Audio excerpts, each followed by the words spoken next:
A society is a community of people who share basic needs and wants. Some of the most basic needs of a community are food, shelter, clothing, and fresh water.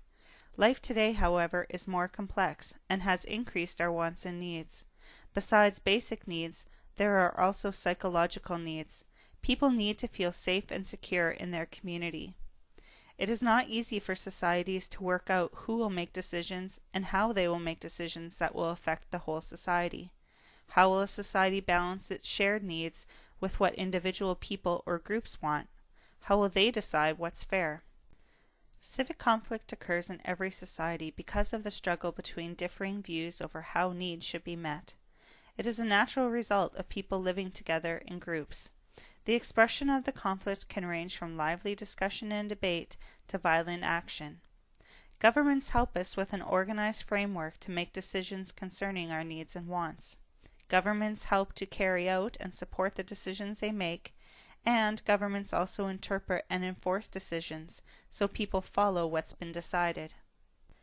If a society makes decisions by voting, with the majority vote deciding, democratic decision-making is taking place. If one person or a small group of people that has been given power decides, autocratic decision-making is happening. If a government tries to reach a consensus where everyone must be in agreement for each decision, and is working collaboratively, where everyone must work together towards making a decision, then consensual or collaborative decision-making is their framework. In most instances, governments in Canada have chosen to solve civic conflict through democratic decision-making. One of the most powerful arguments for democratic decision-making is that it values all people equally. Everyone is entitled to a say, either directly or through an elected representative. No one voice is more important than the other. The rights of all citizens are respected equally. The government is given power from all citizens. If the citizens decide to, they can remove power from the government. Fundamental to democratic decision-making are the skills and attitudes found in collaborative teamwork and conflict resolution. Throughout history, democracy has been dependent on expressing ideas effectively, as well as on listening to and carefully considering the ideas of others. Democracy is the method that many societies have chosen as the best way to meet diverse needs.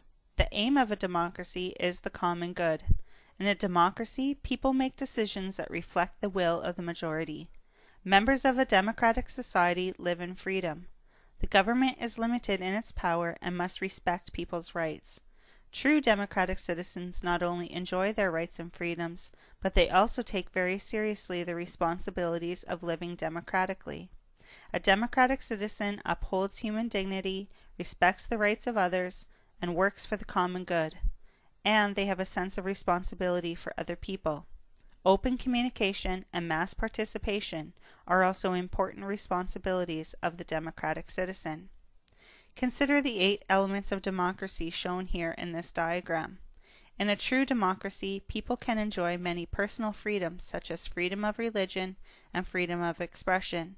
People can speak freely, form associations, run for office, and vote without being intimidated or punished. All citizens have the right to vote and run for public office.